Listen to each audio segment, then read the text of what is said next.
ครับสวัสดีปีใหม่ครับ Hey everyone and Happy New Year. New Year's Day for me right now. Pre-recorded episode. Really special one due to without this guy, I don't know that I would have gone to Thailand before. So really early days. This guy Anthony Dutton was the one who convinced me that Thailand was the way. I sort of liked the Thai style really early on, and yeah, this chat is cool. Like, we go over time in Thailand together. We go over, my first fight and stuff like that, and it's cool. There's a lot of cool stuff in there. It's literally two old friends sitting down and catching up. But yeah, without the push from this guy, I probably wouldn't have gone to Thailand. So I have to thank him very much for that. But yeah, please enjoy, guys. Please sit through the whole thing. There's some good bits in there. All right, enjoy, guys. Because I met him in Thailand. Because he comes into the temple and he's like, and I'm like, who the fuck is this weirdo? Like, just because he's seen another white guy there, and then he goes, oh, I met you like through darts. I'm like, oh no shit, I fucking remember you now. I don't remember where it went, but I remember meeting him. Did you meet them on that trip when I went to Thailand early and I was supposed to compete in that that 16-man tournament at Super Pro? Could have been around then, I reckon. It was 2008. No, I don't think I was there when you were there for that. And then we were staying in a hotel, and I was just training on the tennis courts and in the gym, and then I snapped my labrum. That's fuck, I remember that. So I came over just after that. Okay. I was back. Yeah. Yeah, can't remember. Fuck. Fuck, yeah, 2008. Fuck, so long ago. Because I think that's the only time I went to Thailand with him. But must have been around then. I reckon it was. Yeah. Well, I know Oscar was there and Ali was there. Yeah. Okay. Yeah. Oh, that. Yeah. So Oscar just had his nose operated on. He had these two big nose plugs. Yeah, and we all went out to like the Lumpini markets thing for dinner, and that was like Ali's birthday or something. No, your birthday. Yeah. That was your birthday. My birthday. So today, fucking 16 years ago. 16 years ago. Yeah. Fucking hell. Shit. I would have been 30. Yeah, I was, because I was 36, and I was like, right, I'm gonna have one more crack. Knowing my hip was fucked. Because who ended up winning? That was that. It was all Europeans. Yeah, but what's name was in it too? Cosmo. Was he? Cosmo was in it. Was he? Yeah. Holy shit. Yeah. Yeah, it was fucking. Because it was 76 kilos. Yeah. And I was actually struggling to keep weight on. That's right. I remember that. Yeah, and because Cosmo was fighting at 70 at the time. Oh goddamn. Yeah. Fucking massive, eh? Yeah. Still going. Still going. You're joking? Yeah, he's fighting like MMA. I think it's still a little bit of kickboxing and stuff as well. Yeah, man. He'd be over 40. Yeah, he's around my age. Yeah. Maybe a year younger or something. Because back then he was training out of, I can't remember the name of the Thai gym, but now when he goes over, he trains with Leo Elias at Phuket Fight Club. Yeah.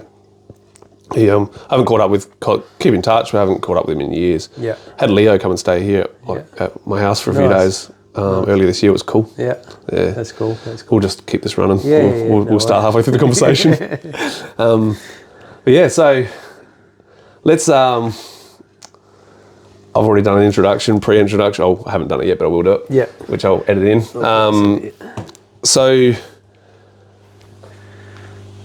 I met you in 2002. Was it? Just before, 2002, before you had your boxing fight at Port Adelaide. Yeah. Who coincidentally Arthur fought on the same show. Yeah. Who now me and Arthur are really good fucking friends. He's still training with us. Like not a lot because his kids and stuff are growing up. But I met you. I think it was like a week out from that. Really? We were down training on the beach with Sam and stuff. Yeah. And you rocked up, and I'd heard about you but didn't know who you were. And obviously I knew what OACK was back then. Yeah. We'll talk about that in a bit. Yeah. But yeah, that was the first time I met you in the car park down on the beach at the end of Sedona Bradman Drive. Yep. In the car park there by the sailing club. Yep. And then talking to you and that. And then a week later was that fight, and I came to that fight. Yes. You got the best photos of that fight. Yes, too. I did. Yeah, I did too, yeah. You got that one of me. I was either throwing a hook or a jab. Yeah. And you're punching the body and there's like blood everywhere and shit. You got some cracker photos. I forgot about. I've still got them. I've still got them all in like all my photos are in my storage unit, like in boxes. Same, I used to take so many. Hey, yeah. Like there was a difference between now and then. Like you got films back then. Fuck, it used to cost me a fortune to get 3 good pics or something. You know. I've got so many photos from what were those disposable cameras? Yeah. In fights in Thailand, where you can just make out the grainy dark images of myself and unless it's this close, you don't know who it is. Terrible. How crazy is like the advances in technology as far as for the fighters today? Man, they're so lucky. So lucky. Halfway through, you know, like when I first started doing the Thailand thing, I had my big camcorder. Yeah. And I'd get someone to film on that. Yeah. And then I'd get someone to take photos on my SLR. Yeah. I'll be like doing a quick crash course on my SLR with someone in the crowd, an Aussie in the crowd, before the fight. And then they'd do all my, and you know, I might get 4 or 5 good photos out of it. Yeah. And then it went to, you know, like a small camera, like a Sony or something I had, which I used to get someone to film on that. Yeah. Which looking back, it's pretty shit quality, but at the time we thought it was amazing. Yeah. But the fact that you could just look at it right then and there, go through and look at the photos. Yeah. And it's crazy. Now everyone just gets these from day one. I think there's the pros and cons of it. We had some anonymity. Like, definitely. It was only International Kickboxer magazine that if you made the magazine, you were someone. Now you can be someone just because of social media. Yeah, 100%. And because, you know, like someone like me, I was never any good as a fighter. Yeah. But I made a name for myself because of social media. Definitely. Then I came back to Australia as someone through, you know, I had help with like elite boxing and stuff, them doing their bit with me. And definitely. But, you know, like you're obviously a generation prior to that. And so when I first met you, I was like, I'd heard about you,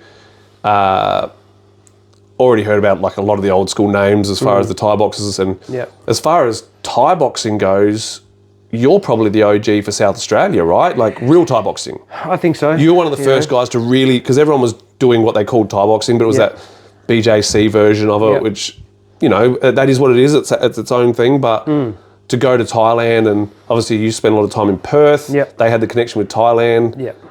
I think Perth got left behind in the last 10 years because they got comfortable with being a state near the top, you know. Now I think they're falling behind, like New South Wales and Victoria just leaving them behind, I believe. But it's interesting what you say 10 years, because 10 years ago I basically was in WA at Ollie's gym at Olsen Muay Thai. Was it with 2024? Yeah, I was there. 2015.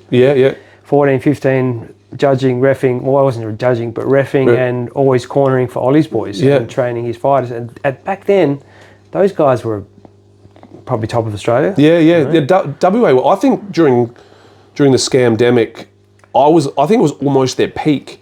Because they were the state still putting on big shows, but it was like WA versus WA, and it was hectic. Such massive, and then everyone sort of retired around the same time. And I think like the problem now with WA is the lack of they've got their pathway, but it's not working as well as New South Wales and Victoria as far as sort of unpublicised amateur shows. It's all still on the same card as a big main card, and it's on the same live stream and that sort of stuff.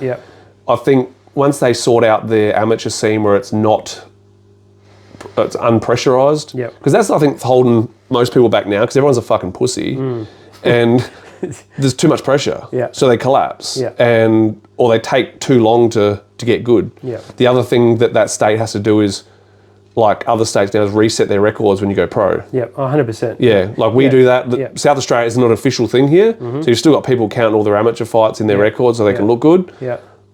But most of the real Thai gyms now, we go start again, pro debut. 1, 2, 3, start again, which is how it should be, like pro boxing. 100%. MMA is the same. You know, you don't count your amateur record once you turn pro. Okay, I didn't know that. I don't know much about MMA though, So you spent a lot of time in WA, then you went to Thailand. Was your Thailand thing, who was that? Who got you there originally? So 95. And Jason Martin, who was this Glaswegian lad, great friends, him and I were like, let's go. So we spoke to Pond, of course. That's Jason who passed away, right? Jason, he was in the Navy and had an accident somehow in the Navy. Got the tattoo on you. You got a tattoo for him, right? that one. That one, yes. Yep. Of course, we asked Pon. My CTA ain't that bad. I know. It's bad. Well, I knew with your elephant memory that anything I got stuck on, you'd remind me. But no, we're like, let's go. Yeah. And because Pon was like the OG for Australia, like as far as bringing Muay Thai here. Yeah.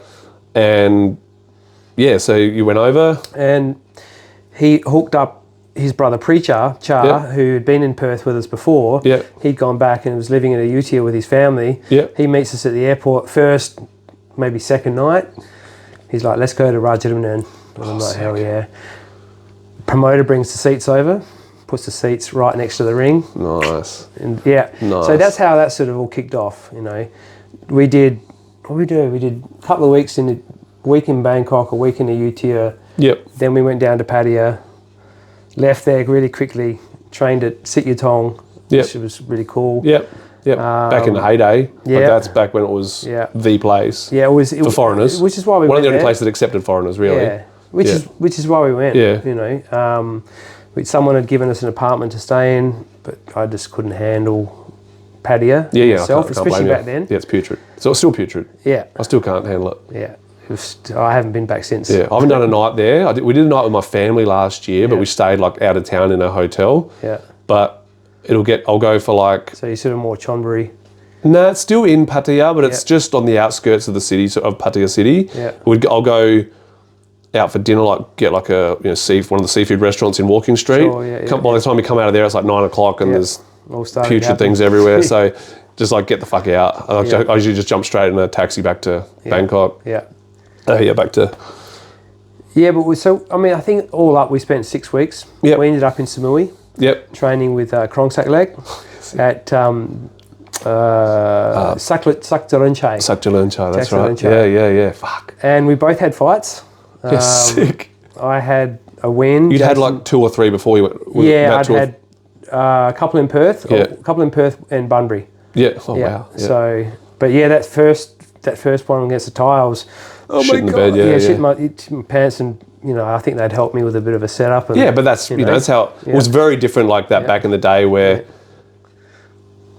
foreigners weren't expected to beat the Thais ever. Yeah. So it was like, all right, we'll give them a local drunk or a taxi driver or something. Yeah. And then the build up was there, whereas now it's kind of like it's a real lotto what you get over there now. Sure. Yeah. I mean, really back then it was the mystique. I was like, I'm fighting a Thai in a small stadium.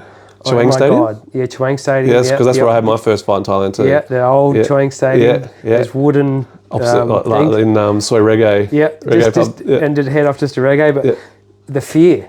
Yeah. And then I got in there and I was like, okay, this is pretty easy. Yeah. Not easy, but you know.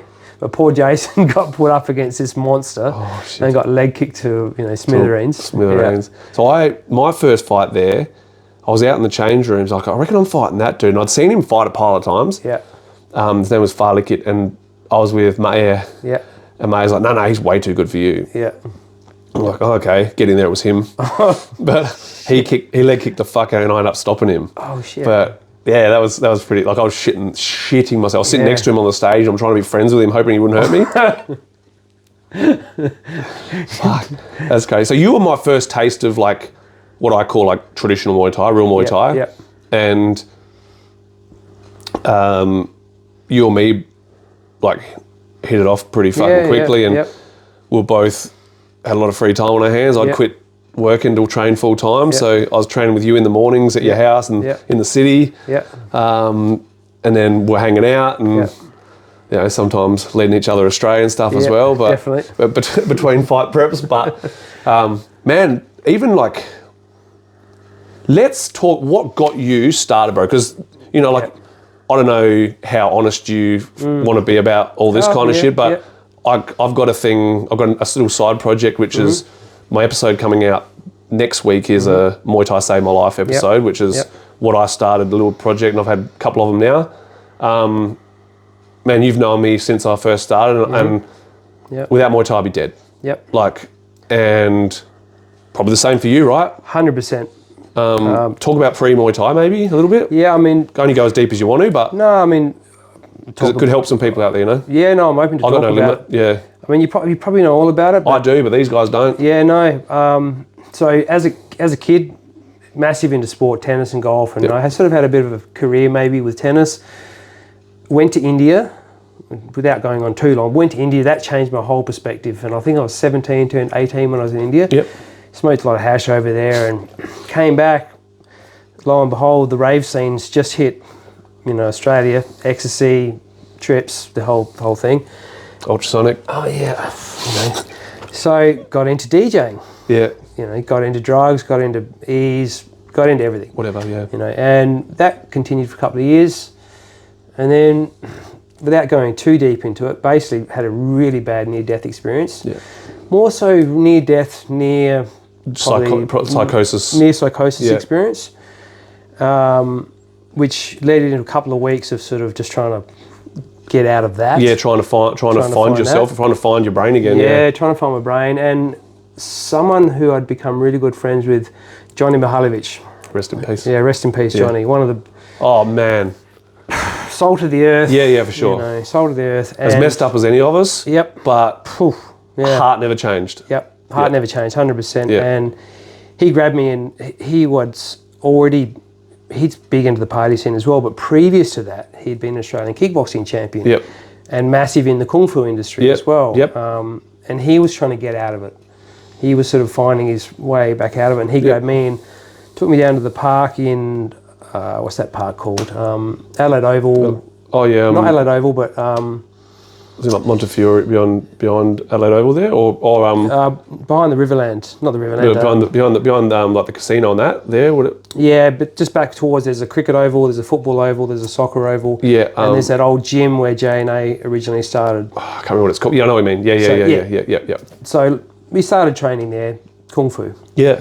Just I didn't know this bit. Yeah, it was just learning how to do like a crescent kick and things like that. All the gay stuff. Yeah, all the gay stuff. I remember Johnny like teaching me how to do a push kick. I remember snapping all my toes. I was like, oh God, anyway.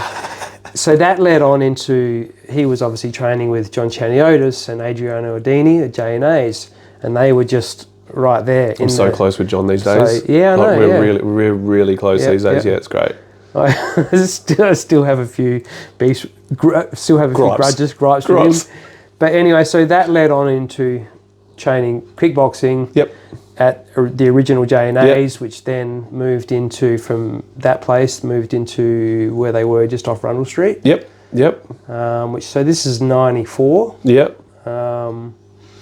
Had a in-house fight. What was an in-house fight? Was that Danny? With Danny Verusio. It was actually at some dodgy place in Hindley Street. Yeah. And Danny and I had a... It was meant to be like an exhibition, and he dropped you or something, right? He dropped me. I landed. He was big though. He was a lot bigger than me. Yeah, he was a big boy. I was probably 60. He was on the first show I ever went to. Really? Yeah, just down the road here just before the shops near Grange Road. There's the wedding joint on the... Yeah. I went there with you. Yeah. Yeah, it was one of John's shows. Oh, okay, yeah. Yeah, and Danny had a brutal left hand, southpaw. Yeah. So, I mean, that really then got me into, I was obsessed at this point. Nice. I remember going to my first sparring session, and Sean, what's his last name? Big, tall Sean, blonde hair. Anyway, so I... Oh, Sean still... can't remember his last, but he still... helps do all the social media and stuff for John. Oh, John, okay. I'm pretty Adelaide kickboxing. Yeah. So I remember sparring with Sean, and my head dong, getting snapped back, and I remember walking out of there going, I'm never doing this again. It's the best. Next day I'm back. Yeah. That's like when you used to drop me all the time. Like, the old liver shot. Yeah. Oh, bro. But, in terms of, I back then too, it wasn't Muay Thai yet, but this I'd found a way to fight the demons. Yeah, same. Yeah. You know what I mean? And it only got better. Yeah. Because after that... The resilience you learn from this, man, is what...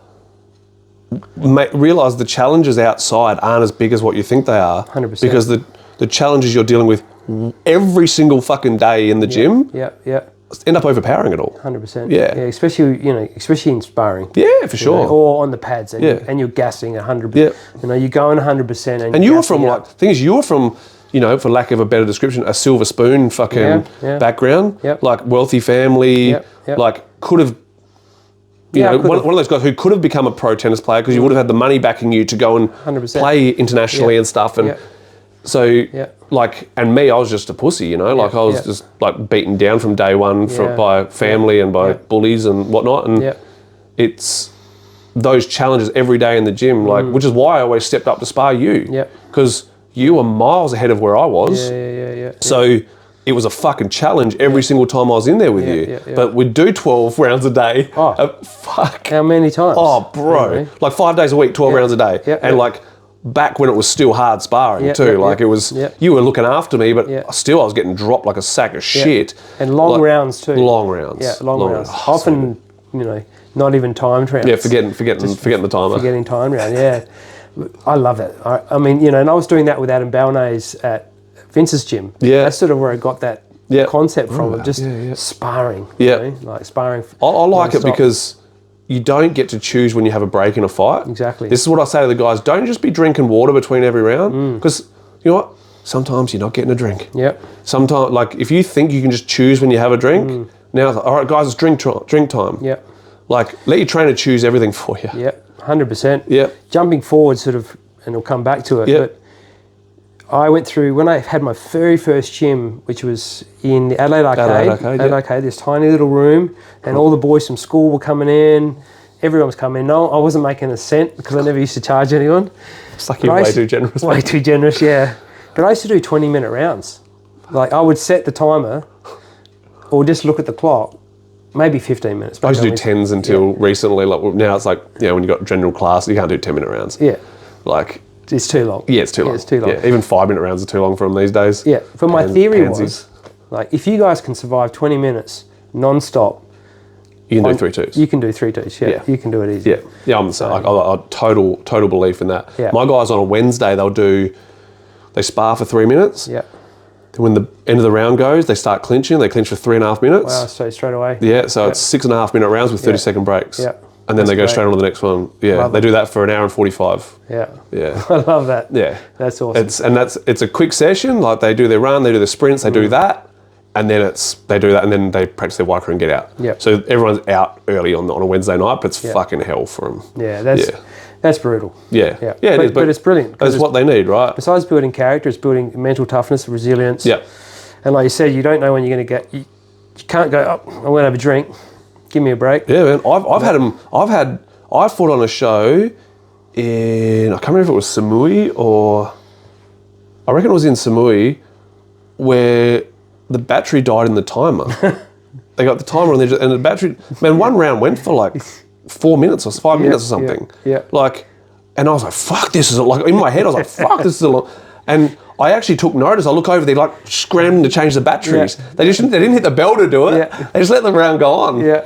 I was like, instead of giving us a longer break, they gave us a longer round. Yeah. I was like, well, that's the thing, you don't know. And if you transfer it across to, you know, you're trying to save your life, you don't get to stop whenever you feel gassed. You know, something's chasing you or whatever it is, you know. You'd remember this Rompo Jim, Mr. Everyday. Oh, jeez, yeah. Who, the round would end when he was satisfied that you were fucked, you know. No matter how good you tried acting, he always knew if you were really tired. Yeah, he knew. Rompo. I still stay at Rompo when I go over. Really? Yeah. Like, it's been full made over now, and it's like, it's all modern and shit, but obviously I was still in touch with Sasan, we still catch up every trip and that, but cool. I don't go to the gym to train or anything. Just to stay there. So they looked after me, they sponsored me and stuff and gave me some money back in the day, so I like to give back to them sort of thing. And I'm comfortably, cool. I still know everyone in the street. And, so you see, Muay Thai, you started the Muay Thai thing, you went to Thailand. Let's talk through like the stages of your Thailand journey. Did your first 6 weeks, came back, and then was it like, I need to get back over there? It was pretty much, went into work, I was working for Central Station Records, so that's how I ended up in Perth. Because I worked for them in Adelaide, went back, packed up shop, quit my job. I said I might be back in a year. And just went straight back. And went straight back to Sakcharonchai. Went back to where Krongsak was. That's where I felt sort of comfortable. So that was 96. That would have been early 96. Yep. Had some more fights that year. Fought in the first, I think it was the second Prince's Cup or the IFMA? Oh, the IFMA thing. Yeah, The IFMA. So 90. Did they start in 94 or 95? I think they started in 95. Yeah. Yeah. So I missed that. Yeah. Wasn't there for it. Yep. But was in at 96 at National Stadium. Yep. 97 and then 98 Kings Cup. Because you fought the big Moroccan dude, right? That was 97. 97. Yep, 97. Do you know what I mean? I can't remember yesterday, but I remember your whole career, even though I wasn't even around for it. That's because I told you all so the many stories. times, so many times on benders sitting there telling stories. Yeah. But so from that, say from 96 to 99. Yep. Which I was sort of not forced. I came back because of that motorbike accident. Yep. But I really split my time probably 70-30, 80-20 probably. Yep. Similar to what I was doing in the early days before I moved over there full time. Yep. Yep. Sort of training there, having some fights in Australia, and then end up, Samui, Bangkok, living with Stefan, which was wild times. Yep. Getting involved in the WMC camp, sort of putting some money down on that. Yep. Getting ripped off. Yeah. Still very shady memory on that one, but getting ripped off basically. Yeah. Well, just getting the wrong end of the stick. Yeah, wrong end of the stick's a good one. Yeah. Taking advantage of when have an injury, you have to take off, and then come back and your missus and your gym's gone. Yeah. That's God. Yeah. I'm just saying what everyone else is thinking, bro. Yeah. It's so true. But those years, I mean, they were my most fun years of my life. Yep. Yep. What led afterwards was pretty cool as well. But 96, 97, 98, 99, in Samui, in Bangkok, especially with Stefan, I got to see and do a lot with him. Yeah.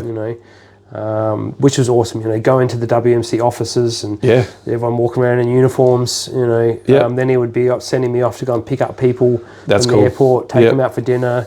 Yep. Just people from England or wherever they were. Yep.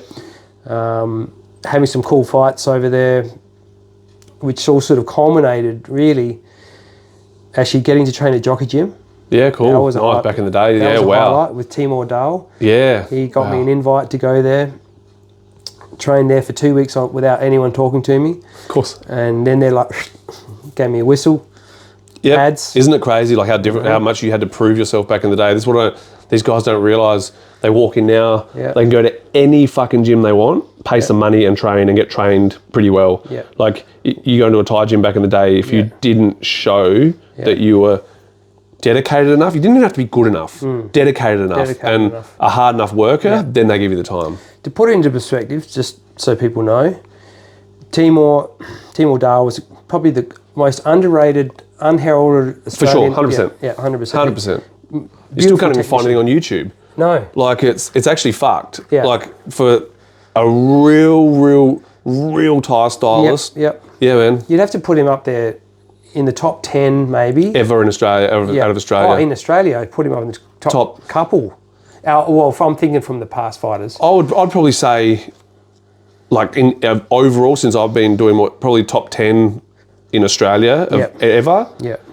Man, at the time in the world, like as far as Thai style, there wasn't a lot of people. Yeah. There were real Thai. A lot of people were going down the Ramon Decker's sort of way, but not a lot of people were going down the Danny Bill way. Yep, 100%. Yep. Yeah. So I remember when Timor invited, he said, let's come to Jockey Gym with me. It's a long way out of where I was staying at Stefan's. Travel all the way out there. He said, look, no one's going to talk to you. Stefan's at 22? Yeah. Yeah. So I was living there in Sukhumvit. I can't remember where Jockey was, but it was miles down out. Ratchadar, way down Sutisan sort of direction, I think. And especially no BTS. Yeah. No subway. Nothing. Yeah. He said, look, just no one's going to talk to you. There's Somluck playing Takra, smoking cigarettes, getting ready for the next Olympics. And I just did 2 weeks of bag work, skipping, running, and eventually someone, go and hit pads. And then that same night, we get asked to the owners or the gym owner's house to go in there. And I'm like, what the hell's going on, and they're basically like, there's a fight night coming up, John Wayne Parr or Rono, King's birthday sort of show? It was down in Samut Bukan. Oh, the Samut Bukan. Yeah, the Samut Bukan. Yeah. He asked him if he wanted to fight. My Thai wasn't good enough to understand, but he asked if I wanted to fight. Yeah. And Timor sort of translated for me, and I said, yes. Yeah. And Timor was like, no, you're not ready, bro. That's a different level, yeah, because that was where... It was a different level. The first time Wayne fought Arono, right? No, I think Wayne fought the Southern champion that night. Okay. From memory. Arono was on the same show. Arono was on the same show. Oh, that's right, because that was the first time that Wayne met Arono or some shit, and then he fought him. Yep. And then he fought him not long after. Yeah, Yep. Because I think he won by first round knockout against the Southern champion. Yeah, banged him. It was when it was Wayne's like first 4 or 5 fights or something in Thailand, where like bang, like big heavy hands on the dude. And and then that was a Songchai show. Yes. So for me, I was like, I just wanted to be on it. Yeah, man. But I didn't get the chance. But I fought on one Songchai show. Oh, damn. Yeah, in bumfuck nowhere. Damn. Yeah. So at the time I was pissed. Yeah. I was a bit pissed at Timor, not in a nice way. But at the same time, you want someone who's going to be honest with you 100%. and not just try and hold you back. Yeah. He was actually just looking after you. Yeah, 100%. He was right. Yeah.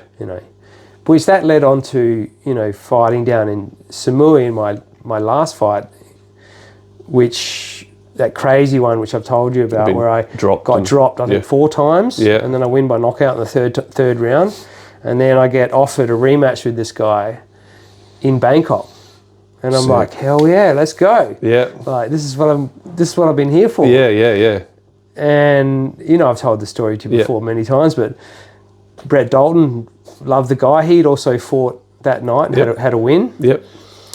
He puts me on the back of his bike to take me to the airport, and we have a wipeout. Some girls came out in front of you or something, right? Yeah, 3 girls came out. We're doing about 80, 90. Yeah. And snapped your leg. Yeah, and Brett copped the worst of it, but that sort of, I ended up going back to Bangkok. It was almost kind of like without it totally stopping your career ender. Yeah. Like it was that thing that put those heavy brakes on your career that was just steamrolling along. Yeah. In hindsight, I came back to Australia. Hindsight, I should have gone somewhere to like Chiang Mai to let the drier air. Yeah. Because I had sort of, I think it was this leg was just covered in road rash. Yeah. And, every sort of couple of days I was going to the hospital, they would pull it off and all the skin would come off. And I said, stuff this, I'm going home. Yeah. Winter in Australia, 2 weeks later, it was healed up. And all of a sudden I was back. Yeah. It's like, shit. And you kind of, it's almost like the minute you leave Thailand, back then, the minute you leave Thailand, you almost like sign your exit papers. Yep. And you have to start again. Yep. If you're not there permanently, doing your 30-day visa runs to the border, you weren't considered dedicated. 100%. No matter what. Yeah. No matter what fucking happened. Yeah. Even in my early days, and I didn't go over until 2004 or 2005, I think. Yeah. Even then it was the same sort of thing. There was still gyms that didn't have Westerners at them. There was, you couldn't just go anywhere. It wasn't until I learnt Thai that I could go to these places and train in gyms that people today could only dream of or not have nightmares of. I'll have nightmares. we'll get, I think it's a good topic to talk about, the way it is now. Yeah. And no offence to people now, but... You've got it easy. 90% of them, maybe 70 to 90, couldn't have dealt with... No. With that style of training. They've adapted it to suit how soft people are today. And it's a lot smarter now. Yeah. So like they do all the proper fucking strength and conditioning and the nutrition stuff, but they've made it softer to suit making $1. Yeah, 100%. And you've got to accommodate not just for people who want to fight, but anyone and everyone. The majority of people are there that are just for fitness. Yeah, exactly. And that's almost what it's targeted at, full stop. And you're almost losing out as a fighter because of it. Yep. Even, even training in Samui, it's like Samui in the 90s, at Sakchalunchai, there was only a handful of fighters. Yeah. But I was living in Krongsak's room, which was this big, and I was sleeping near the squat toilet. Fuck. And then I would move into the other room, which was about 7 or 8 7 or 8 people living in there. And your shoes would be gone in the morning. Yep. Someone's taken them running. Yep. Yep. Or I'd go and stay in these places called Charlie's Huts, which were 100 baht a night. Yeah, you know? Yeah. Just to get away from getting bitten by mosquitoes all night. Yeah. Yeah. You know? Oh my God. So like it was obviously, I've heard, you know, Kieran from Muay and a few other people talk about it where it doesn't make you better, doesn't make you, you know, doesn't give you bragging rights to have done that. But to a point, the people who did do that can see how much easier, and it's good, like it's smarter now. Oh, it's great. It was like back then. It was all just more is more. More, 100%. And which is dumb. Yeah. Because very dumb. When you don't have any IQ or any thought of your own well-being and stuff, man, that works. Yep. But the minute you have the ability, it's not your body your brain's going to give out. Yep. Because it's, when the fuck do I get some downtime? Yep. And sorry, you don't. You want to fight for us, you don't. Yep. And even though those gyms, they bought the tyres, they didn't buy us, but fuck, we still got treated the same. 100%. And that's kind of what we wanted, right? Yeah. When we were there, you want to get treated like a tyre. Yeah. Like now, that's the last thing anyone wants. Yeah. Because then you got to get the cane. Yeah. Like, yeah. It didn't. Right. How many times have you been hit by a cane, bro? Oh, I remember Krongsack's sister, well, not his sister-in-law, but the lady who sort of was the Chiron, who was the owner of the gym and the manager of Chawang, or the mayor of Chawang, his sister-in-law. She was sort of like my guardian as well. Yep. She hit me with a pool cue one night so hard over the back of the leg. It chased me around because I said something in Thai. I said a swear word in Thai that the boys had taught me, and I'd had a couple of drinks and I copped it. Yep. You know? But that's the thing. It's like now, like I had so many shit times in Thailand. It's fucking ridiculous, right? But I almost look back at all of it fondly now. Yeah. Almost all of it's like, fuck, that was cool. Yeah. Like I'd done something fucking special. Yeah. Like I would love for some of these guys that do Thailand now, even long termers, you know, like I think one of the there's only a couple of gyms left. I know, I'm not sure what it's like right now, but I know, and while Sangtim was still alive, that gym was still like crazy, like 5-hour sessions and shit. Yeah. 7 days a week.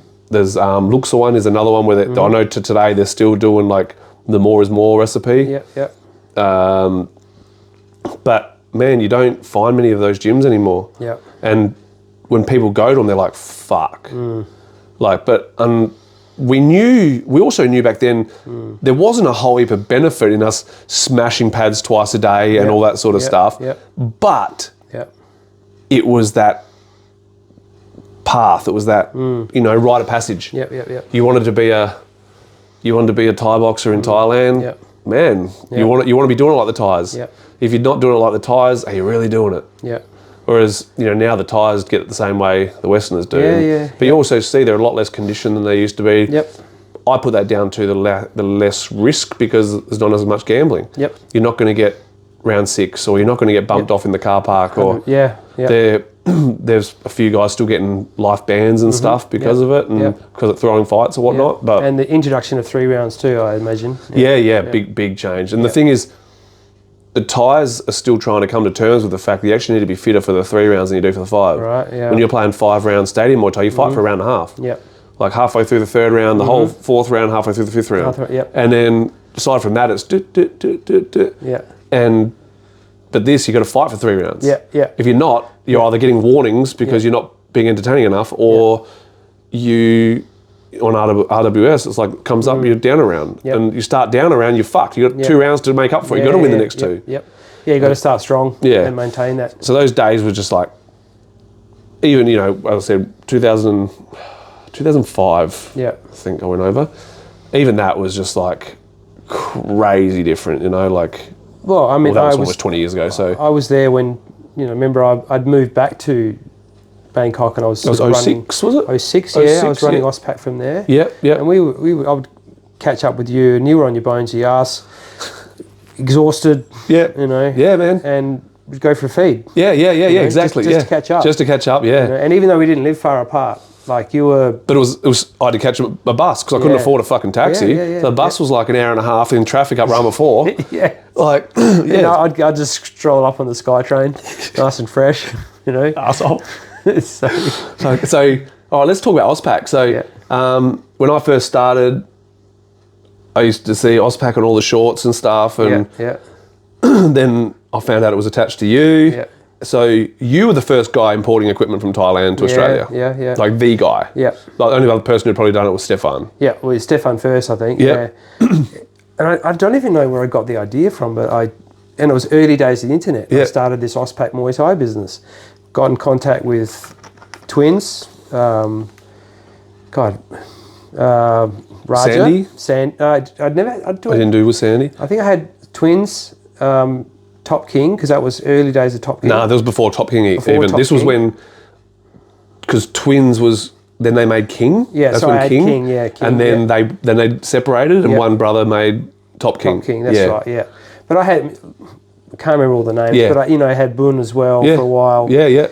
And just started putting it all online and started sponsoring, a lot of fighters. Inter. And Inter. Yeah, Inter. I had. Because all your shorts were Inter. Everything was best Inter. cut. That's best right. cut. They had the best cut. Yeah. Yeah, and the old bag gloves with the thumbless thumb. Yeah. You know. I've still got my first ever Fairtex gloves I bought off you. They're hanging on the wall in the gym. Shit. They're rock solid, like they're bricks. They're actually like. Yeah, I still got them. Yeah. But they were cool days because at the same time, I was selling a lot of stuff around Australia. Yeah. So especially, I remember... was all on credit, never paid. I'd work for him instead.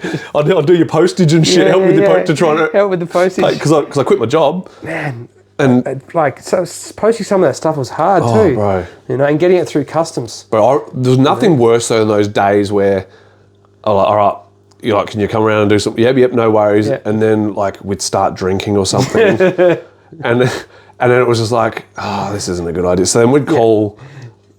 Anthony Keenan. Come and pick us up. Yeah. Take us to the gym. Yeah. Or whatever, we'd be getting driven around man, so dumb.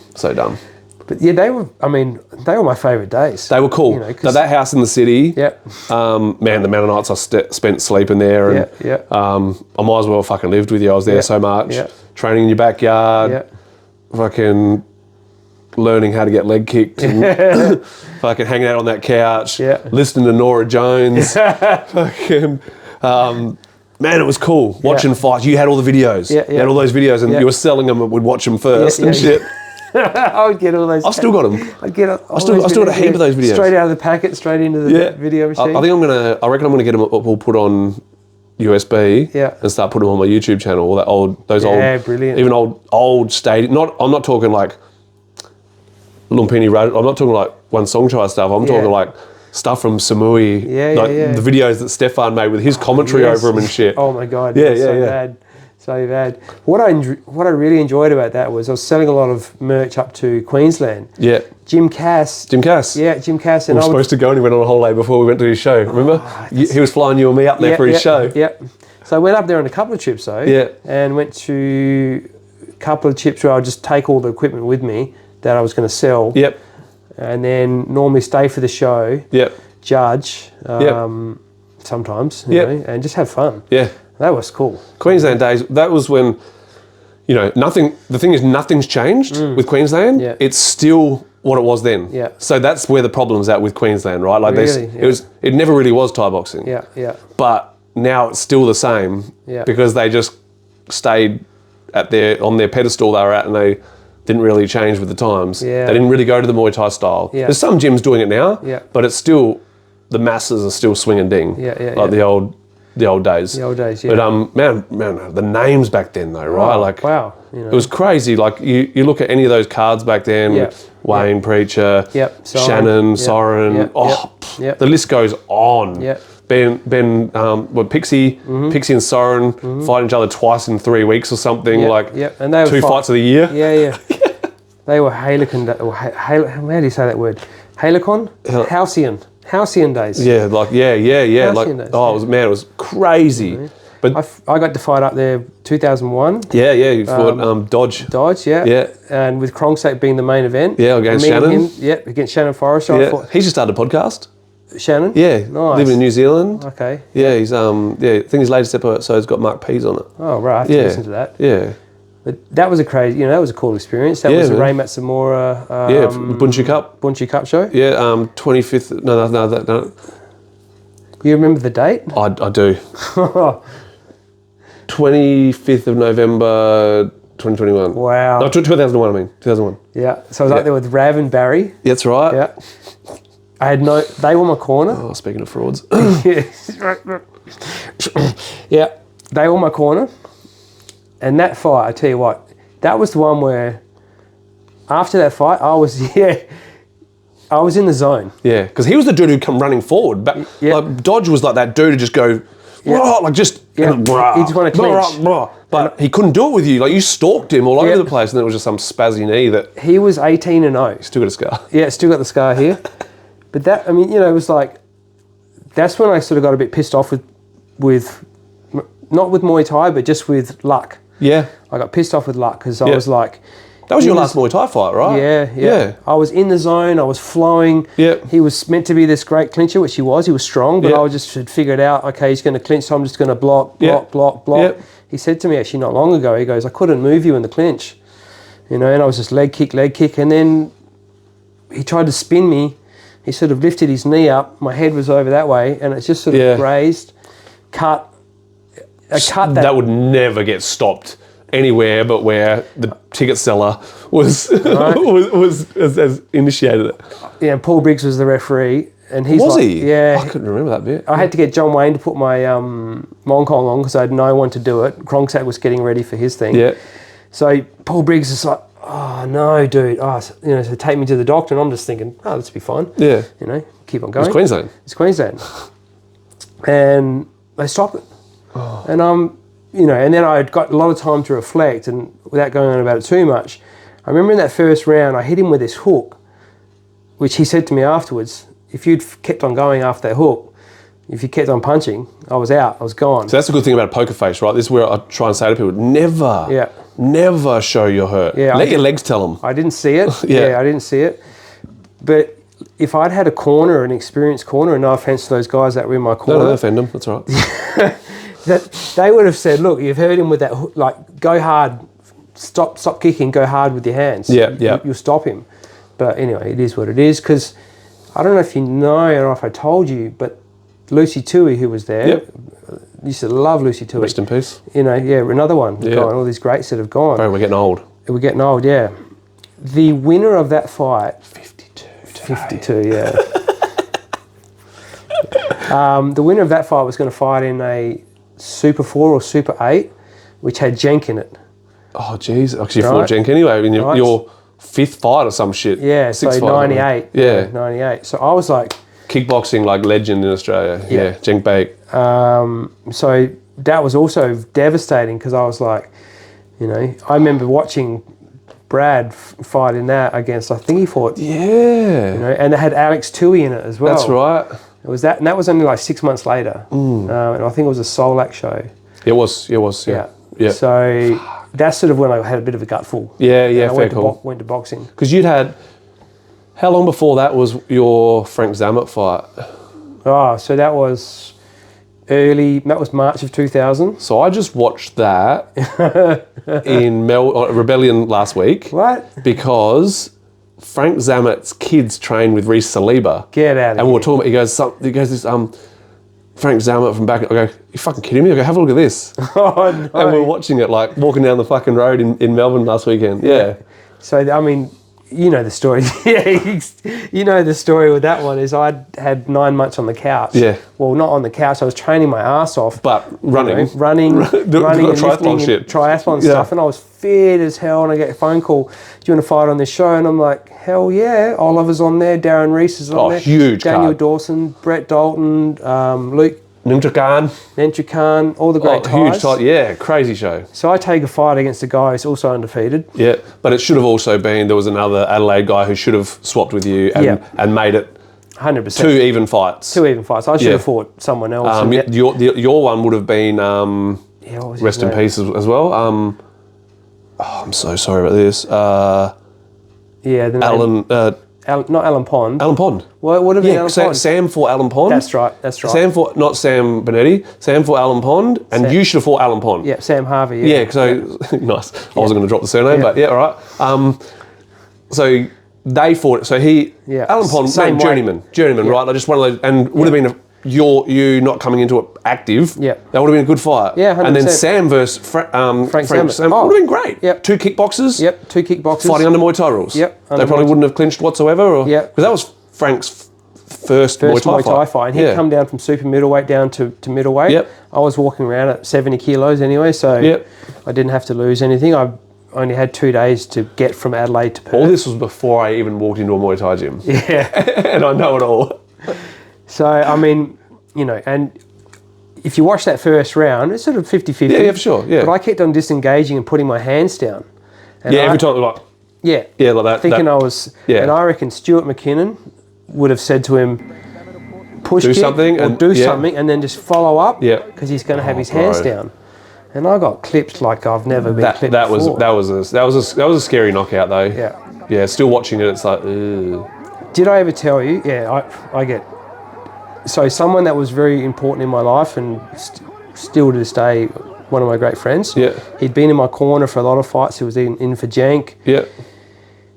If he ever sees this, I hope he doesn't get offended. I don't know if I've ever told the story. Mm. I lost all memory of that person after that fight. Oh, really? Yeah, because after that fight, that night, I went out drinking. No doctor was there to stop me. No, but we also didn't know what we know now, man. Yeah, I went out drinking and I woke up, missed my flight to Adelaide. It was like a day and a half later. Darius. Oh. I have no memory of Darius. He was in my corner. He was in my corner for Jank. I lost 3 or 4 years of memories of one person in particular. Yeah. So when I moved back to Perth in 2014 or 15 or whatever it was, Darius is a big part of my life again. Yeah.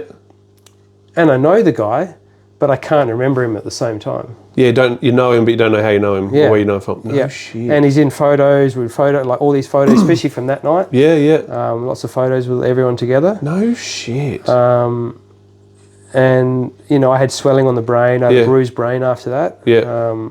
I meant they're hitting the ground on the way down as well. And like that sort of woke me back up. Yeah. But that's one of the dramatic things that can happen, which no one really talks about. You know, losing an actual memory of someone. We had a dude, one of our young lads, it was only his second fight. First fight got stopped by Abbas, actually. Abbas Ahmadi was the ref. Yeah. Second fight got head kicked, knocked out in the first like 30 seconds. But he literally, 36 hours of his life, gone. Doesn't remember weighing in, doesn't remember the meal the night before, doesn't remember any of it. Wow. Like any of it. Wow. Yeah. Because I can remember like the weigh-in with that dude. I can remember the days leading up to it. Yep. Taking the phone call, but just erased. Really weird, huh? Yeah. Like my probably big one was that Macau fight where I just got punched across when Luke Kempson was in my corner. Yeah. I saw that one on video. No, like just getting... Just my legs, I got dropped and then my legs, like just getting clipped with and just my legs switching off. Yeah. Like there was some serious shit going on in my brain. I should never have fought again after that one, to be honest. But that was one of those ones that were like, you're not getting hit with anything and your legs are like just going in opposite directions. And that was one of those, like, I remember so many weird parts of that trip, but there's so many blanks. And I don't remember the last week. I remember being in Macau. I remember the weigh-in. I remember going go pray like a Buddha image and stuff. And I don't remember going to the show. I remember being out of the ring going, oh, come on guys, I need to get ready. And they're like, you've been knocked out.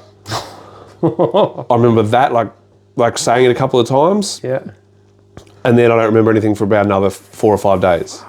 Yeah. Yeah, wow. Yeah, it was like, I remember the next morning, I remember Abdul Malik, he'd fought Paul Stawinski. Yeah. Wow. And sorry, it wasn't Abdul Malik had fought Ramazan actually. Yeah. Wow. Like it was a total Stefan-ism. Yeah. Like it was like for an international title, Ramazan had to win it. Yeah. No, it was actually a Persian guy named Akbar. He just a big fat boy, but he was quite good. But he just got leg kicked. I remember him stumbling through the venue, like through the hotel in the morning. It was like full ritzy hotel. Bruce and Luke had been on a bender, and Bruce had let the fire extinguisher off in the room. Oh, I heard about smashed this, the TV. Yeah. Oh, bro, it was hectic. Yeah. He's doing good now. Yeah. He's a chaplain, and he's still. I know recently he was still helping like Brandon Spain and stuff a little bit with Muay Thai, but he's doing good, man. He's awesome. He's like pretty much away from the Muay Thai scene as such, but he's got his shit together, and he was just one of those dudes. Loveliest dude, just loose on the piss. Yeah, loose. Yeah, once he got drunk, or whatever it was. Yeah. Yeah, there's a lot of people like that. Like I'm a little bit similar. Yeah. Hence 20 years without alcohol. But, yeah. So I first met you, obviously I said, down at the beach that time. Yeah. And then you started rocking up after you had that boxing fight. You started coming to Fight Club, and then we got the place on Henley Beach Road. Yep. And I don't know, I kind of just crawled under your wing, I guess. Yeah. I liked, when you and PK used to come. And do you hear from him? No, I would love to. Yeah, same. Man, I even remember his like proper name. Really weird.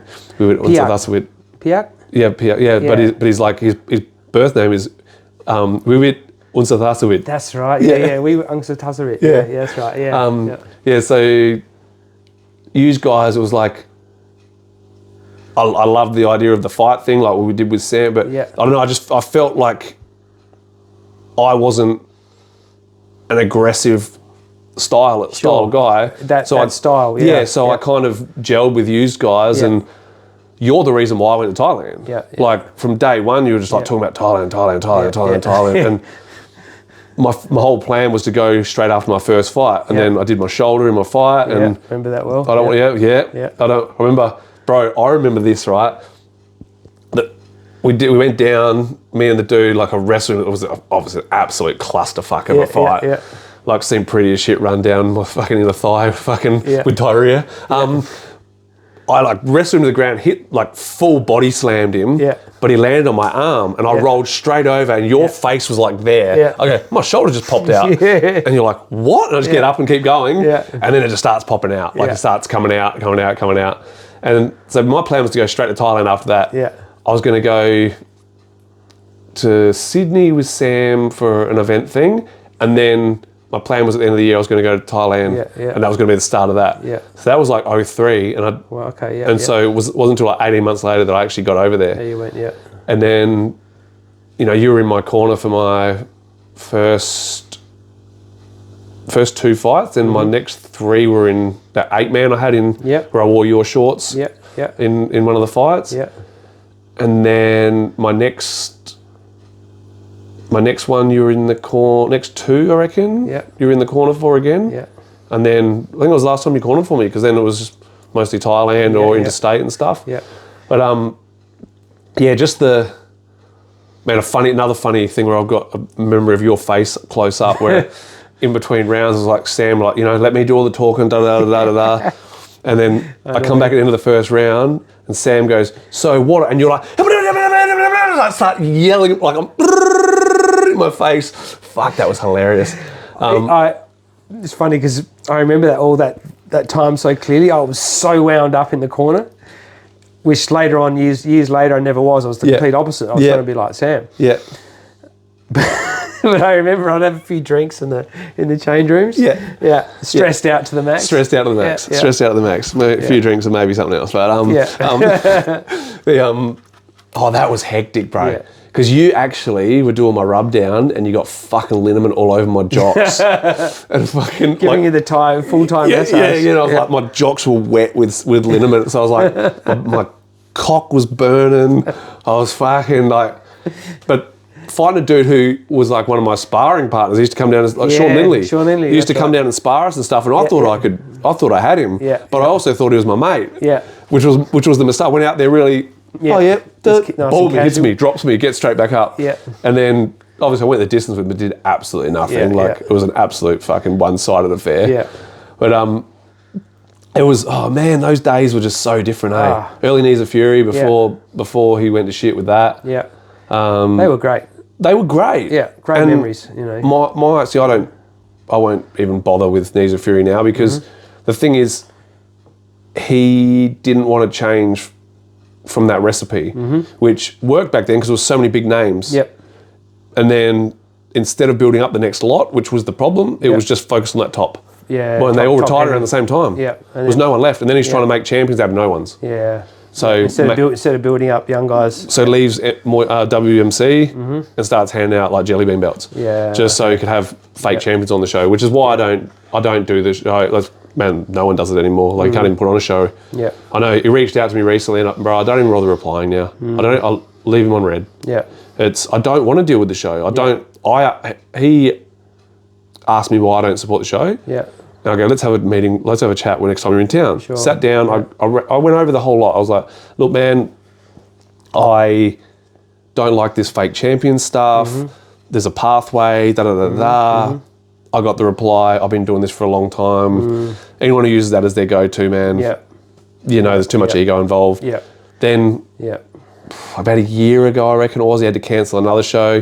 Inboxed me, goes, oh man, have you got any suggestions as to how I could build this, how I could get it going again in Adelaide? Man, I told you fucking years ago. I literally did it before it was a problem.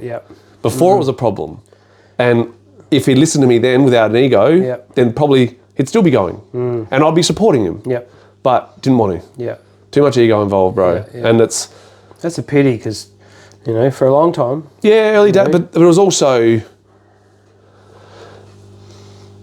made popular via Foxtel. I think what happened was when Foxtel disappeared.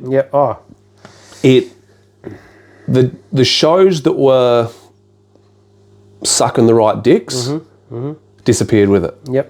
That was it. It was all it was. When the shows that were sucking up to Hammer to be special, okay, that as soon as that disappeared, you lost all the show, and then you had people doing shows who meant it. And it was that period of time where it took the rebuild, whatever. But now, like, you know, you got shows like Rebellion and 1774. Obviously, Darius is doing Empire now. Muay Thai Super Series in Perth. They're all it's based on is what people they can attract to it. There was no mainstream media force bringing people in as well. People want to fight on it because they get to say they're fighting on particular shows. You know, even with the SRG show or Hardcore, or there's in Australia there's like 6-7 shows that you'd consider worth fighting on, like the Domination. If you're going to go to Queensland, you know, Queensland's still just a wild west, bro. It's a struggle. And, you know, a lot of people, starts changing a little bit and then it goes back to where people are comfortable. But now people want to fight on your show, not so they get to be on TV, but so they get to say they fought on your show. Like, you know, it's cool that Peasy's back doing War on the Shore. Like, I fought on War on the Shore back in 2007. War on the Shore 7. Fought a boy from Strike Force. But it's like, now you don't have this mainstream media platform pumping things up. So you have to be in the right place. That's why people want to go, oh, I want to be on Rebellion because everyone's got their eyes on Rebellion. Why? Because they're doing the right thing. So I puts on a proper Muay Thai show. And, you know, 100% Muay Thai. He wants Muay Thai guys on there. You have to look good to be on there. You don't just get to be on there because you get to be on there. You don't, you know, no matter how hard you cup his balls and suck his dick, it's not going to get on the show unless he wants you on the show. And I consider Sai a very good friend of mine. But we've been on Rebellion twice. That's it. That's how hard it is. And it was 2 shows in a row. And he's my friend. You know, like, he's not just doing favours for people. Like, we were on Roots a few times, self-funded. Roots is his opening show, like it's his undercard. But bro, like, I commentate Roots sometimes. I commentated the last one. It was so fucking good that it was almost like I'd blown my load by the time Rebellion started. I was like, I almost couldn't get it that excited, because now he kind of says the same thing now. Yeah. When it was a show, he used to have 2 shows in the one day, so he'd have a whole Roots card, 12 fights or whatever, a break, and then Rebellion. Yeah. You'd have time to decompress, whereas now it's kind of like the undercard to the main card, because they're not allowing 2 promotions in a day. Sure. So Roots are getting so big a show now that it almost doesn't work. Almost needs to be a separate show. Yeah, it's crazy, bro. Like, he does one standalone one a year. Yeah. It's nuts. Because I've watched that from the outside, not having been around Australia in Muay Thai for a long time now. Yeah. Going down, this is awesome. Yeah. You know. Oh, like, bro, the it's production, so good. You know, everything's great. And 1774, bro, like, it's... Who's that? Michael Green. You remember Michael Green? No. Used to fight... He used to train for Woodsy, but he used to have Taipan... Cabramatta. Campbelltown. Yeah, I remember Taipan. Something like that, yeah. So, Tony Favuzzi. He's pretty special these days. He was one of his fighters, and then he opened up another branch of the gym. It's him and Aram, who's our little Mexican friend. They run that. Bro, it's like the last show was in this mad, it's at a horse racing track. Wow. But the room is like, it's the closest thing you'll get to a Thai boxing stadium. Yeah. Like this round room, and then there's like tiered seating, like only like 5 or 6 rows. And there's a big area to stand around the back. There's a stage at one end where you can come out. But the venue, Hardcore's used that as well once. There's the venue, the matchups. It's like the Sydney Thai versus Thai scene is nuts. Anywhere else in Australia, you do Thai versus Thai, it falls to shit. Yeah. In Sydney. In Sydney though, Thai versus Thai, it's the gyms compete against each other. It's fucking crazy, That's bro. awesome, so we have like 3 Thai versus Thai fights on a show, but like Aussie Thais that are trainers in the gyms, you know? And then you got like stupid amounts of good names. Yeah. You got, man, One Chalerm is permanently in fucking Sydney. Yeah. And he was like sick, you know, like he fought in the last one and fought in the last 2, I mean. But yeah, it's like, this show is sick, bro. And so I work for them. So they buy me a suit for every show. Like those funky suits, you probably see me on social media. So I go and I do interviews and stuff for the live stream or for social media and stuff. That's awesome. It's cool, man. Like, it's cool being part of it, you know, and watching it grow. And it's like it's a well-beating show, bro. Like, it's actually fucking off the hook. Isn't that crazy too? Sydney, now the hotbed. Sydney and WA, the 2 kickboxing states. Yeah, but Sydney and Vic, I mean. Sydney and Vic. Yeah, New South Wales and Vic. Sydney and Vic, New South Wales and Victoria. 20 years ago, you couldn't even do Muay Thai was banned in Sydney. Right? Yeah. That's how mental that is. Those guys like the Bulldog Gym had to travel interstate just to compete. And all the work that Jay and I did back then, he was doing all the work for to try and get it all. Wow. Try and keep it, the government will let full Thai rules happen, because it was only mod Thai. Yep. So we could have there. Wow.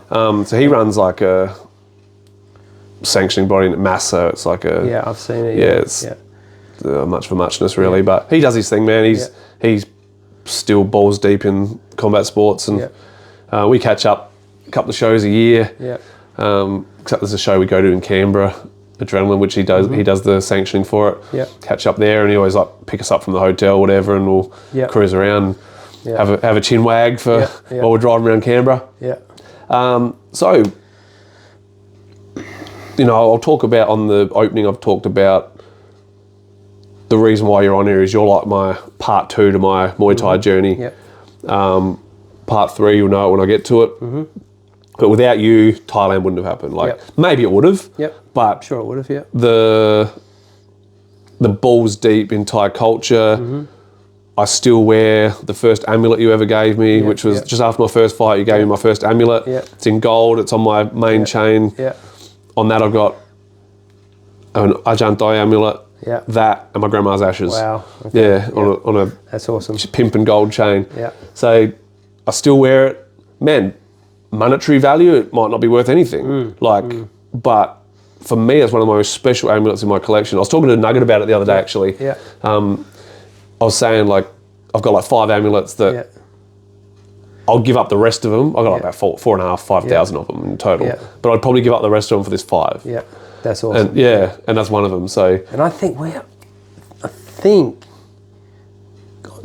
Krongsak gave that to me. I think it was. Yeah. I think Krongsak gave... No. I reckon it was... years later, he was one of my trainers in Samui, and when you found out, you're like, what? Older, chubby guy. Oh, fuck. It was either... In Samui. In Samui. Yeah. He was when I was at my Ayers gym. Yeah. He was there. I think he used to drive you around stuff back in the day. Yeah, it was either him or Krongsak that gave it to you. So the other guy I was thinking was Pipong. Pipong. Yeah, Pipong. Pipong. Who was one of my other trainers in... So he came to Mayers when I was there, and he was... I'm pretty sure he was in my corner for my first fight. Yeah, he was an amazing man. Yeah. He was salt of the earth. I think it might have been him who gave it to you. Yeah, it would have been, yeah. Yeah. Because him and I had a real close... Like, I used to have to wake him up in the morning with a little bit of whiskey, you know. And he was the one when I won that fight by knockout after getting smashed. I have that memory of him just holding my legs and sort of... Or the gamblers are smacking me, sort of trying to push me on, and he's like smacking my leg, telling me to kick with my left leg because I couldn't hear shit because everything was rattled. Yeah, man, broken eye socket and the orbital was broken, right? And broken nose as well. Yeah, I was. But yeah, he was amazing. There's a photo of him wrapping your hands or something as well, isn't there? Yeah. One of those old photos you got. Cool photos with me. And him. Yeah. And straight after that fight, I got some cool photos with me and him as well. Yeah, sick. Yeah. So he was amazing. Yeah. That's cool. That's cool. Yeah. So years later, obviously, we hung out in Thailand a fair bit. While my career was still going, career, say very loosely, I was fighting. Fighting between singing. That's all we did. Yeah. You know. Man, you worked on the TV commercials and stuff as well. You did all that movies and whatever it took to make $1 to survive. Because, man, you're probably in a similar boat to me. Like, we weren't well beaters. Nah. But we were over there, balls deep in it, trying to do something that was away from what our minds wanted us to do. Really, it was like trying to go against the grain of what we feel like we should be doing in life, I guess. Yeah, which is trying to build that resilience. And man, I can thank my sobriety 100% to those hard times. Oh man, you saw me when I was fucked up on drugs in Thailand and the whole lot. And man, I lied to you. I remember really early days, I lied to you. I'd never had a Valium before. But obviously you used to take Valium and shit. I'd never had one before. I lied to you and I told him that, I take them all the time. Really? So, and my first one I got from you. Oh, shit. And that was like me lying to you to get it, But you know what? I was thinking of this on the way down here. From those days, from even early Fight Club days to the days in Thailand when we would hang out and you were, didn't have any money, buy a feed, whatever, catch up, and you were doing it hard. To now. It's crazy, huh? You know. Like even like I get like goosebumps when I actually think about like. It's awesome. That's what I was going to say. Thanks, man. I appreciate it, and the fact is like, but like you and me, like we come from very different backgrounds, but we're very similar. And we kind of bonded over. Over being two fucked up cases.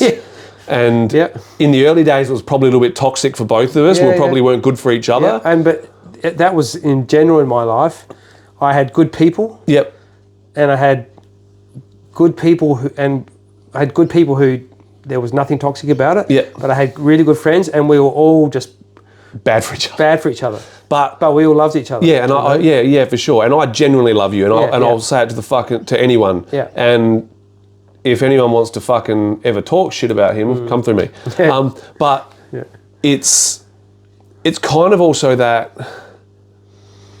there's absolutely no excuse for being a piece of shit. Like, and I don't mean piece of shit as in like being bad to other people. Like a piece of shit to yourself. There's absolutely no fucking reason for it.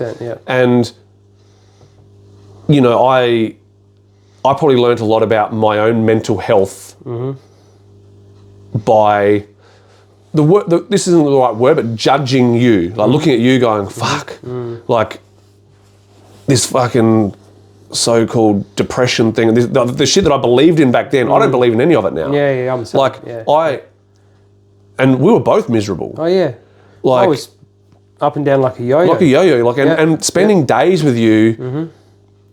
If I kind of learned how to play the roller coaster game, it was like, oh, whoops, I've had too much fucking this. Let's have something of this, and it was like, like for days on end. And I was like, oh, I learned that. Oh, now you got to find that happy medium. That's the sweet spot when you're just high on everything enough. And I was like, fuck. Like later on, I was like, fuck no. You know, and the crazy thing too is elevate, like sort of doing life at a high capacity off my face all the time. Yeah, you know? Yeah, man. And like stoned and on things and whatever. Yeah. Even though that drug past had gone, but I was in another phase. See, this is the thing where you were the same as me with that. Like, I literally considered myself sober because I wasn't on heroin at the time. Right, yeah. So when I first walked into Fight Club, I was using, and then I was like, I'm done. And so 4 years I didn't touch it. And it was like, man, I'm sober. No, I wasn't. It was like whether I was sinking piss or whether I was. But one thing I never, you know, you and me never smoked weed together. No. Not once. Yeah, that was. I used to be at the back smoking before sparring. Yeah, man. You know. Yeah, I'd smoke a pack of durries before training, but stand out the front of on Henley Beach on Airport Road, smoke a whole pack of durries before training. But come in stinking, bro. How bad though? Like, could you imagine people now trying to function the way we did? Oh no, Like, they'd be like, oh man, I'm fucked. I can't function. I'm fucked. Like, we just got on with life. And we may have been toxic to people around us as well because we didn't realise. That's the problem when people are like, oh man, I'm only, you know, bad to myself. No, everyone feels that. Everyone around you feels when you're negative. When they're trying to hold you up because you don't want to hold yourself up. And we have some crazy characters around us as well. Bro. Chris Broomhill, you know, I mean, rest in peace. Rest in peace. Another one. Mickey B. You know, you know who I just caught up with? Steve. Wow. Steve Riley. Yeah, he's Steve, I know the story. Yeah, so stage 4. Arthur told me. I saw him. I had to go see Paul Zabisky to pay him for some massages. Like, so I'm giving some gifts to my trainers at the gym, and he goes, "Oh, I'm catching up with Steve." I go, "Don't tell him," because I hadn't seen him in like 15 years. I walk in, he just starts crying, and then I went back to his room and had a bit of a chat with him. And how is he? He's doing all right, man. He's doing all right. Yeah, he's Paul's helping him with some like natural remedies and stuff. He didn't go down the pharmaceutical route. Good. He didn't go down like the chemo and all that sort of route. So, you know, there's still some hope there, man. The doctors reckon by March, but he's like, fuck that. Who the fuck are they to tell me what's going to happen? You know, and which he's right. Fuck the doctors, man. That's good to know. I got zero faith in any of them. You know. Yeah, same. And he's always a good guy. Like. And he was, you know, back from the early J&A days, he was the man for strength and conditioning. He was an early pioneer of that, really. Yeah, proper strength and conditioning stuff, for sure. So Michael Burton, I haven't seen him in years and years and years and years and years. But honestly, man, unless it's me doing, like, to go see Paul, I had to go pay him for some massage. I don't see anyone, bro. Yeah. Well, you're busy. This is rare. But this is also work. You know, like let's catch up so I can work, but so we can hang out. Yeah, and the fact that we could fit it in, it's bro. Great, you know? Yeah, legit. Like, I've already done one podcast this morning. Yeah. Now I'm doing this, and then I'm going to go. Literally, we're going straight from here to pick up the kids from school. But that's my life now. Like, I know there are a lot of people out there that fucking think I've dogged them and whatnot, but man, my life is. Obviously, I've got to put my kids first, and my missus now, she works. She's got a house cleaning business, and she's flat out. And I do school drop-offs. I do school pickup. All my work now revolves around my missus' work. She's making reasonable money. She's doing the right thing. Like, she's trying to build this business, get it pumping. That's great. Yeah, it's awesome. And my free time is working. If I wasn't doing this now, I'd be at the gym trying to set up my new gym management program that I'm about to launch. Like, so flat out, bro. And every fucking 3 or 4 weeks, it's me and Paul Zabisky like, oh man, we've got to catch up. But unless it ended up being a business deal to catch up, you know, like it's then I might have time to grab a coffee while I'm there, and then it's straight off to go and do this and do that, and had to go do. Today is the end of like they got a thing at the school for they go across to like this park behind the school, Collins Reserve, where the skate park and that is. Yeah. They go over there. And it's like play day sort of thing, and it's Subway day. So everyone, but my kids don't eat Subway. So I go and buy sourdough long bread rolls. Yeah, nice. I go and buy all my missus makes Subways for them, wraps in the paper, sticker on it, everything. So, but that was yesterday. I had to go do that, and the kids gave me their tick-off sheets that was to order their Subway for the school. They gave me that with what they wanted, and then I had to buy all the, you know, like. But that's part of me being like a full-time dad. And you know, I love doing school pickup, man. I'm like, that's my social life now.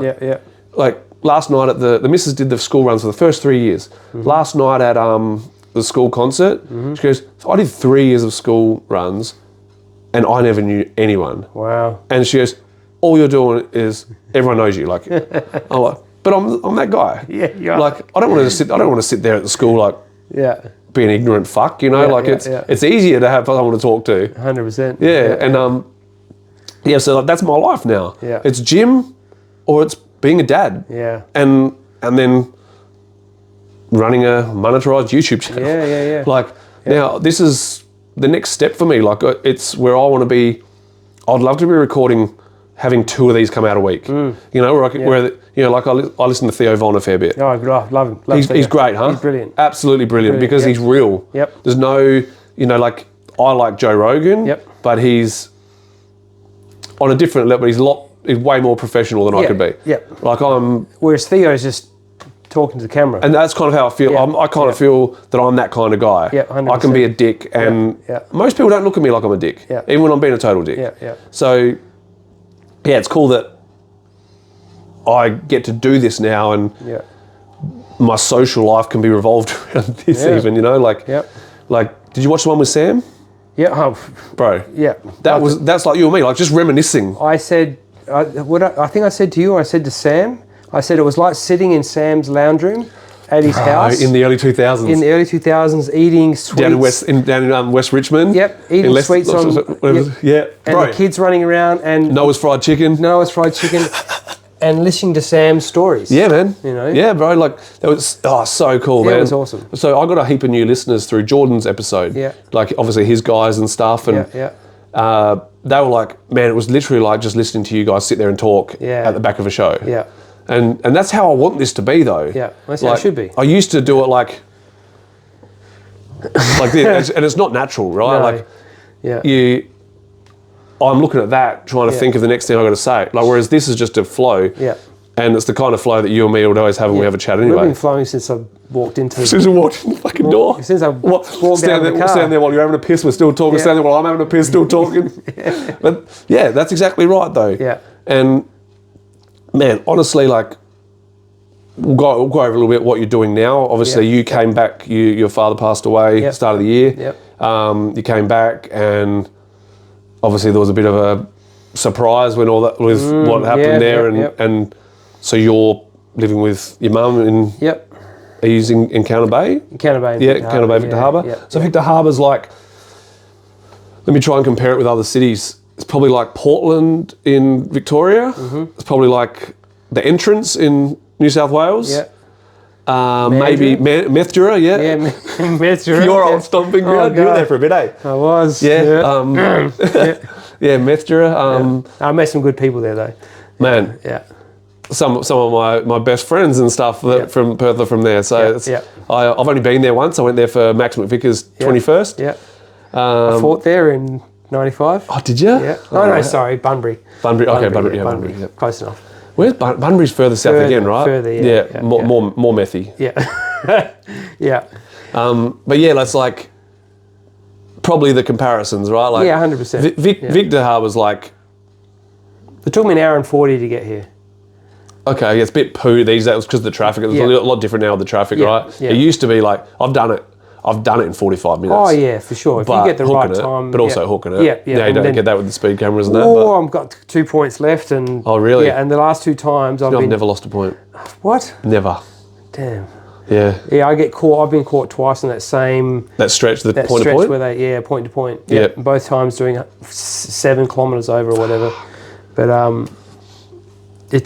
otherwise you can be home in... Yep, so obviously now you're not a Thai boxer anymore, and, you know, you've put to me like you want to start getting back into the refereeing and judging side of things. Yeah, we'd love to, yeah. And that, man, we're desperate to, with some, you know, to have some... We've got a few good guys, but there's still a lot of average out there. Yeah. So in the new year, we get started with that. My missus will start shadow judging on the first show of next year as well. That'd be awesome. She's done the course and stuff now and all that sort of shit with Darius. Yeah. So yeah, what are you doing now? I know what you're doing, but so I'm working in I was teaching a class this morning. I work in this gym called Spa Clubs. Yep. And I teach 2 times a week. I teach a boxing class, right? Yeah. And it used to be boxercise, and I had this random dude come in, and they asked me if I wanted to do it, and I said, right, but I'm going to teach boxing, right. And my clientele base, 70 plus. That's so good. I have these, so I've taught them all now. They would love. They'll be learning something that someone actually wants to bother teaching them something. Yep. And what blows my mind, and I've been meaning to film it and post it up on Instagram or wherever and say, what's your excuse? Yep. There's one lady, I mean, they're all awesome. Yeah. There's one lady in particular, there's 2, over 70, and I'll teach them how to throw an extended combination, then I'll give them a freestyle round. Yeah. She's in there, and I'm just like, standing back, watching good. 75. She's throwing long jabs, 1-2, body shots, rips. So good. Bob weaving, and okay, the styles, you know, it's not, but it's what she can manufacture. Yeah, for sure. Out of 75-year-old frame, it's wild. Awesome, and it's rewarding too. It's so awesome. I find it way more rewarding training that dude who is, you know, for lack of a better word, a tard or something. You know, like someone who comes in and is like, ugh, and it's like, you see them getting little improvements. It's like, man, this is so good. Yeah, it's so the feeling of it. Yeah, man. Yeah. That's awesome. And then... You know what music I play too? I play old school gangster hip hop. Oh, dude. And I think in the very first beginnings, I cut one of them to ask them, can I not? Can I play? But then I've just let it go and no one says anything. Oh, wow. You know, and so, you know, average age of, I don't know, let's call it 70, you know. And they're listening to NWA. Nice. And, you know... What does that stand for again? No whites allowed. No whites allowed, but it's so rewarding. So I'm doing that. I'm playing lots of golf. You know, I'm a golf tragic. Yeah. Man, I haven't been for a while. Me and Arthur go to the driving range together. I haven't been for a while now, but or I go just do 9 holes at Regency. Yeah. I think, are my clubs out the back? Yeah, they are at the back at the moment. Nice. Yeah, I just got some like cheapies, like they're old, they're second handies, but man, I love it. Yeah, like, it's a great game. I'm shit. Yeah, that's one thing we've never done together either. Yeah. We've been to the driving range in Bangkok. Been done that together, but we've never played golf. Like, man, I'll be doing the just absolute pass, but we'll do that. No, we've got to do it. Yeah. So I've got a business plan for next year, which is I'm just thinking about at the moment. We should be opening up a small golf simulation range. Indoor, obviously, with a performance gym. So where people can come from, like whether they're golfers or whether they're whatever, whatever sport they want, I can coach them. Yeah, man. Because I did all that in the last 10 years. Yeah, bro. Phuket, Yeah. Training MMA guys, jiu-jitsu guys. Let's talk about that a little bit. Like with so the last since 2015 until this year. Yeah. Until you're in this year. Bali and Phuket, main 2 spots. Yeah, Phuket and Bali mostly, and then Lombok at the end. Lombok, yep. So a lot of CrossFitty stuff. Yep. Do you know what's great though? It's lost that stigma that was attached to it. It has. Yeah. There's you know, you used to have that stigma that, you know, you build a physio next to a CrossFit gym. But it was a true thing at the time. Yeah, it was, Because there was no form. It was just the more you can do. It was always down to bad coaching. Because I remember saying to you like how fucking shit it was. Yeah. And you're like, no, I'd rather do less weights and do it properly, and do it spot on. Yeah. I'm like, oh, that actually makes fucking sense. Yeah. So either bad coaching or bad programming. So how that's written. Yep. And then people making their own mistakes. Yep. And I was getting too far ahead of themselves for numbers. So 3 or 4 times I got injured. Yeah. It was my fault. Yeah. No one else's. Yeah. There was one dick trainer that I had who would be like, do more weight, but no.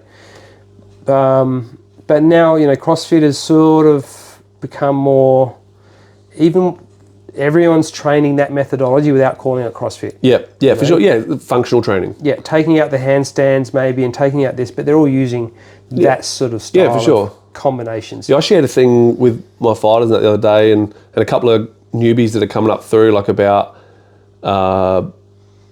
this dude. He's like, what did he do? First thing, I think he threw a punch, then he threw a javelin. Oh, wow. Then he threw, and he's like saying, and that's why this doesn't work. Yeah.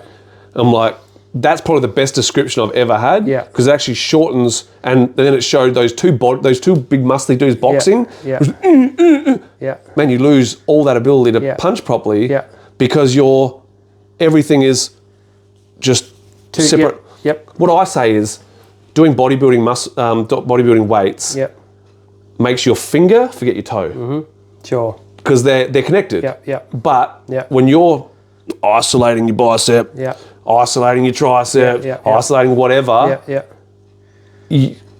that should still be connected to that. Yeah, 100%. Doing full range of movement stuff and like I'm no good at it. Yeah.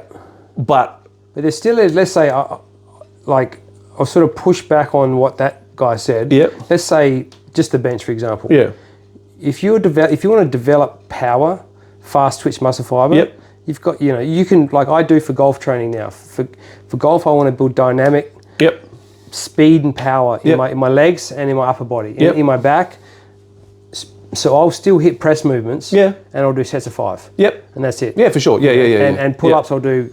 But you're also not restricting yourself to just those movements. No. You're still doing all the other stuff which connects your toe to your finger. 100%. Yeah. Yep. And that's the biggest thing. Like you can't just do. If you're not a bodybuilder, don't do bodybuilding weights. 100%. Like all I see in the gym, young guys doing bodybuilding stuff. I'm like, all of them machines, and they all come into the gym. And it's that their hand goes, then their foot follows, or like it's. If you focus on throwing your hip, the rest should do it. Yes. Because it's the same thing from both directions. Yep. But you can see that all the guys, it's the problem I have the most is probably them and footy players. Yeah. Like soccer, different. Yep. Because they open their hips up to kick. Yep. So that action isn't abnormal. Yep. But with like AFL, well, it's that. Yep. There's no crossover in none. And you trying to get them to turn the hip is exactly. So it's crazy, man. And that you get that thing to go ahead. Then well, that was what was great about, say, Phuket and Bali. If you look at those two fitness scenes, obviously the Muay Thai and the MMA is massive, but all of the gyms, and I mean all, there's a lot of them. Yeah, for sure. That are doing. Let's just call the word functional. Whatever it is. There's no, it's just barbells, kettlebells, dumbbells, and body movements. No one's, yes, there are gyms, bodybuilding style gyms, but everyone else is just going to classes. Yeah, for sure. And learning how to move. And that's what I think what people have forgotten how to do. Yeah. From a young age, from sitting in school to sitting at work to like people not even know, they go from school to a trade, don't know how to bend over. So they bend over, pick something up, put their back out. The next thing they're on compo. It's shitty diet, inflammation. And 100%. like my biggest thing, I'd like to hear your opinion on this is, I'm saying to guys now, like obviously you don't blow out after a fight because that's stupid, but also when you're not in fight prep, plan your week and know what you're eating every day. And it doesn't have to be boring, but it can be a variety of things. But then there's that one shit thing that you have, because then you only have to. Because my fight preps for a pro are only 4 weeks, so you only have to cut that out for 4 weeks to get that last couple of kilos off. So setting the habits outside of fight prep, to make it that the weight cut sucks. It always sucks. But when you do the right things. So when you go from eating everything you want to then 6 weeks of eating only what, man, it's going to do your head in. Yeah, 100%. Whereas if it's a career thing. You're a fighter first. Sorry, but you chose to be a Muay Thai fighter. You chose to go pro. You need to start being a fucking pro. So that focus needs to be doing the right things to make the rest of it easier. training regularly, eating properly. Yep. I say never have your cheat meal on a Saturday night or a Sunday because it can always lead on. Whereas if you do it on like a Tuesday night, you still got training the next day. And you know on Wednesday how much shitty you feel at training because you did it. And it's like, I've got to stop doing that. For years, I was strict through the week, and I'd get to Saturday or Sunday. We're all the same. And what was that? Madam Woo's? Yeah. Was it Madam Woo's? Or Woo's? Yeah. Go there, pig out, eat whatever I could it'd be normally on a Saturday or a Sunday night. Yep. You know, and then back Monday, back to, it wasn't boring, but it was strict. Strict-ish. But there's still an unhealthy way of doing it to be doing it for like 2 days, especially on a weekend. Yeah. Because I think I'd only do one meal. Okay, 1 meal, yeah. I do one meal. So I like my 1 meal being during the week. Yeah. Because then it's going to actually train you to stop making that shit choice too. 100%. Because that's ultimately what you want. You want to change your whole lifestyle so you're healthier. Yeah. And if you're going to do it at night time. Yep. So that insulin spike is mitigated. It's not going to flow through the whole day. If you wake up and smash carbs in the morning, you're setting yourself up for a whole shitty day. 100%. Yeah, 100%, man. Nutrition's a whole different kettle of fish, though. Yeah. And I was just talking about this on Ring Lovers podcast this morning, like nutrition and fighter nutrition. Yeah. Like it's all good and well to be able to get people's body weight down and or maintain or help them build whatever that. Yeah. But that last week and the 24 hours after a weigh-in, that's what makes the difference between a fighter nutritionist. That's why I recommend everyone, no matter who they're dealing with any other time, for fight preps going through conditioned nutrition, because he's got all the One Championship, UFC guys, they all go through him. And he knows, Panna from my gym, he eats pretty clean, he's like lives pretty clean and that.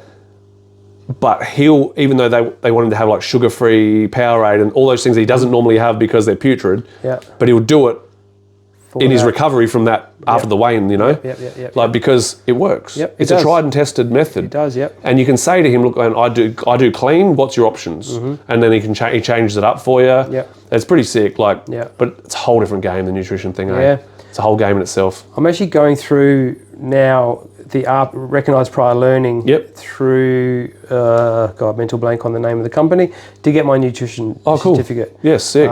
Just because of basically over the last 10 years what I've done. Working with so many customers. In Thailand and in Bali and Lombok.